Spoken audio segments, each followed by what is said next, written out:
মমতা বন্দ্যোপাধ্যায় মুখ্যমন্ত্রী স্পষ্ট জানিয়ে দিয়েছিলেন দুর্নীতিতে জিরো টলারেন্স। আর দেখা গেল গতকালই ডাবগ্রাম ফুলবাড়ির নেতা দেবাশিস প্রামাণিক তৃণমূল নেতা গ্রেপ্তার করা হয়েছিল তাকে। গতকাল দিনভর জেরা করা হয়, জিজ্ঞাসাবাদ করা হয়, আর তারপর তৃণমূলের ব্লক সভাপতি তাকে গ্রেপ্তার করা হয় এবং আজ তাকে আদালতে পেশ। আপডেট নেব পার্থর কাছ থেকে।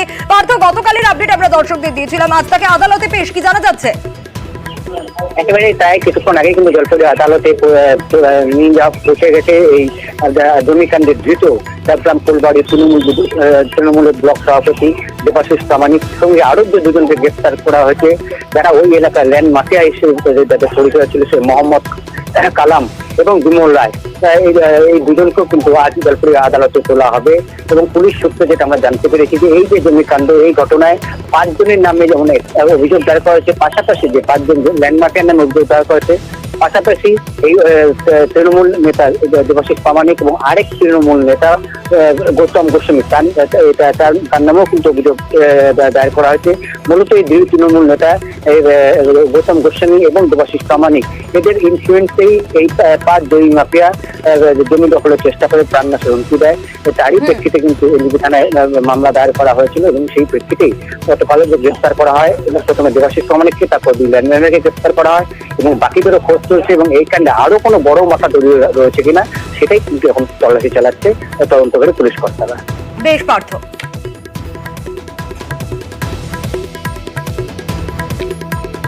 আর দুর্নীতির ক্ষেত্রে জিরো টলারেন্স যেমনটাই বলছিলাম, মমতা বন্দ্যোপাধ্যায় স্পষ্ট জানিয়ে দিয়েছেন কোনোভাবেই রেয়াত করা হবে না। আজও বলেছেন, আমরা যেমন বিভিন্ন জায়গায় অনেকগুলো দীঘা মুকুটমণিপুর থেকে শুরু করে সব হকার স্টল করে দেওয়া হয়েছে, আবার নতুন করে যেন না বসে। এটা ডিএমদের দেখার দায়িত্ব। আর কোনো নেতা যদি করে ইন্ধন, তাকে অ্যারেস্ট করে নেবেন সঙ্গে সঙ্গে, সে যে দলেরই নেতা হোক। কোনো পুলিশ যদি করেন, আমি পুলিশকেও কিন্তু অ্যারেস্ট করিয়ে দেবো।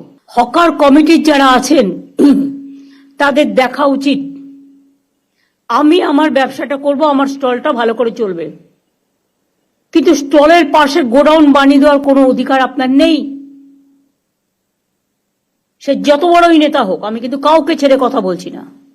কতটুকু লাগে বাঁচার জন্য?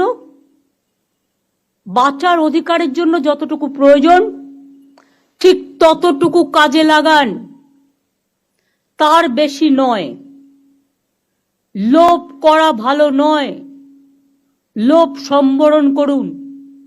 এক্ষেত্রে লোকাল যারা আছে নেতা, পুলিশ, তারা সবচেয়ে বেশি দায়ী। প্রথমে বসাচ্ছেন, তারপরে গিয়ে বুলডোজার দিয়ে উচ্ছেদ করতে যাবেন। আমি এই পলিসিটাকে মানি না।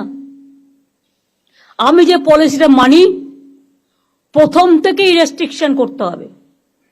যে কাউন্সিলরের এলাকায় এটা চলবে, সেই কাউন্সিলর অ্যারেস্ট হবে। আর এবার নজর রাখবো আসানসোলের হাসপাতালের দিকে। ছবিটা দেখাবো আপনাদের। রোগী মৃত্যুকে কেন্দ্র করে রীতিমতো উত্তেজনার পরিস্থিতি তৈরি হচ্ছে সেখানে, রীতিমতো ভাঙচুর চালানো হয়, সে ছবি আপনাদের দেখাচ্ছি। এবং কেন এই রোগী মৃত্যুর ঘটনা ঘটলো, কোথায় গাফিলতি, কি কারণ, কেন মৃত্যু হলো, দেখুন কিভাবে উত্তেজনার পরিস্থিতি তৈরি হয়েছে আসানসোল হাসপাতালে। রীতিমতো ভাঙচুর চালানো হচ্ছে, উত্তেজিত জনতা রীতিমতো ভাঙচুর চালাচ্ছে, সেই ছবিটা আপনারা দেখছেন। রিসেপশন, সেখানেও কিন্তু রীতিমতো কাঁচ পড়ে রয়েছে, আপনারা দেখতে পাচ্ছেন। মেশিন ভেঙে দেওয়া হয়েছে। ভাঙচুর যে কিভাবে চালানো হয়েছে এই ছবিটাই তা বলে দিচ্ছে।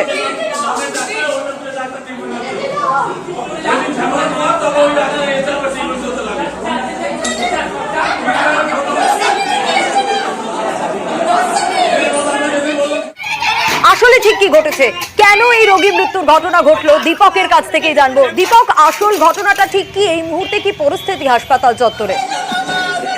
দেখো, এই মুহূর্তে এই বেসরকারি হাসপাতালে বিশাল মোতায়েন করা হয় না, কারণ হচ্ছে নতুন করে উত্তেজনা যেন আবার না ছড়িয়ে যায়। অভিযোগ, মৃতের পরিবারের অভিযোগ হচ্ছে তিনি গত 2 দিন আগে এই হাসপাতালে চিকিৎসার জন্য তার পরিবারের এক সদস্যকে ভর্তি করে।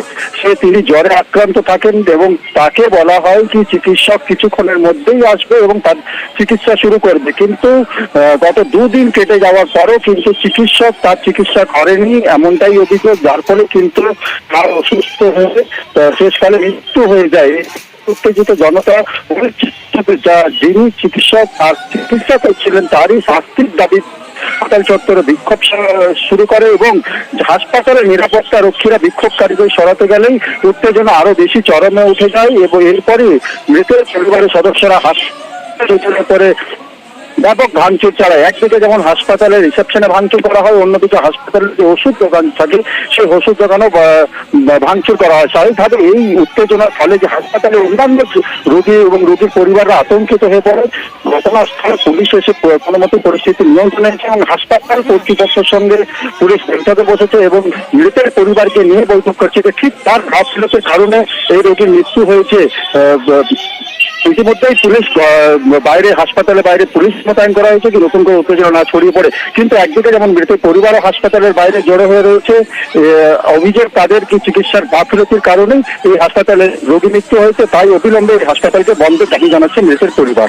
বেশ একেবারে ছবিটা আমরা দেখাচ্ছি, পুলিশও ঘটনাস্থলে পৌঁছয় এবং পরিবারের তরফ থেকে গাফিলতির অভিযোগ আনা হচ্ছে, গাফিলতির অভিযোগ তুলছে পরিবার এবং রোগী মৃত্যুর ঘটনাকে কেন্দ্র করে এই বেসরকারি হাসপাতালে রীতিমতো ভাঙচুরের ছবি, সেই ছবিও আপনারা দেখছেন এবং পুলিশ ঘটনাস্থলে পৌঁছয়, পুলিশ গিয়ে পরিস্থিতি নিয়ন্ত্রণে আনার চেষ্টা করে আর যাতে নতুন করে উত্তেজনা না ছড়ায় সেই চেষ্টা করা হচ্ছে ইতিমধ্যে। কিন্তু রোগীর পরিবার পরিজন তারা রীতিমতো এই হাসপাতাল বন্ধের দাবি জানাচ্ছেন এবং ভাঙচুরের সময়কার ছবিটা একটু দেখুন, কিভাবে ভাঙচুর চালানো হয়েছে। রিসেপশনে কাচের টুকরো পড়ে রয়েছে, ভেঙে দেওয়া হয়েছে, যন্ত্রপাতি ভেঙে দেওয়া হয়েছে, সেই ছবিটা কিন্তু সামনে আসছে।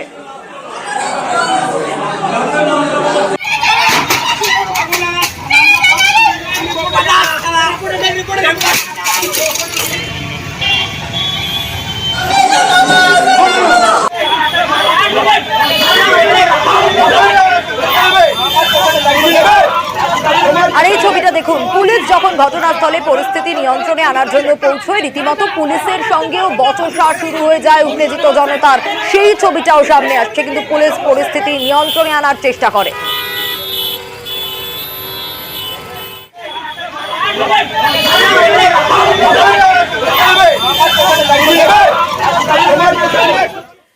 অফিস টাইমে একেবারে নাজেহাল যাত্রীরা। কেন? খড়দার দিকে নজর রাখবো, সেখানে রেলগেট ভেঙে গিয়েছে আর রেলগেট ভেঙে গিয়ে রীতিমতো বিপত্তি তৈরি হয়েছে।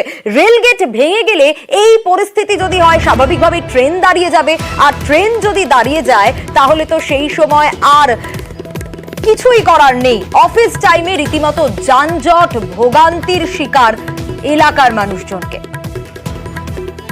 সুবীর রয়েছেন আমাদের সঙ্গে। সুবীর, খড়দায় রেলগেট ভেঙে এই পরিস্থিতি, এখন কি অবস্থা? সবকিছু ঠিকঠাক? দেখো, খড়দা স্টেশনে রেলগেট ভেঙে কিন্তু বিপত্তি ঘটে এবং অফিস টাইমে সেই সময় কিন্তু ট্রেন বিভিন্ন ডাউন আপ লাইনে কিন্তু ট্রেন দাঁড়িয়ে থাকে এবং তারপরে কিন্তু তড়িঘড়ি যারা রেলের তরফ থেকে যারা আসেন তারা কিন্তু যারা কাজ করেন তারা কিন্তু আসেন এবং এখনো পর্যন্ত রেলগেট সারানোর কাজ চলছে এবং খড়দা রেলগেটে রেল ভেঙে যাওয়ার ফলে পার্শ্ববর্তী যে সমস্ত রেলগেট রয়েছে সেখানে কিন্তু এর আজ পড়েছে এবং সেই জায়গাতেও কিন্তু রেলগেট বন্ধ, সিগন্যাল প্রবলেম রয়েছে। এখনো পর্যন্ত কিন্তু যারা আধিকারিক রয়েছে, যারা কাজ করার যারা রয়েছে মিস্ত্রিরা, তারা কিন্তু এসছেন এবং এখনো কিন্তু রেলগেট ভাঙার কাজ চলছে এবং রেলের যারা আরপিএফ পরিচালনা রয়েছে তারা কিন্তু সেইভাবেই কিন্তু মানুষের নিরাপত্তার কথা মাথায় রেখে তারা সেইভাবেই মানুষকে লাইন পারাপার করাচ্ছে। বেশ। অন্যদিকে দাসপুর, সেখানে খাদ্য দপ্তরের অফিসে তালা ঝুলিয়ে দেওয়া হলো। কিন্তু কেন তালা ঝুলিয়ে দেওয়া হলো সেটাই হচ্ছে সব থেকে বড় প্রশ্ন। দাসপুরে খাদ্য দপ্তরের অফিসে ঝুলিয়ে দেওয়া হলো তালা। স্থানীয় পঞ্চায়েতের বিরুদ্ধে দুর্নীতির অভিযোগ।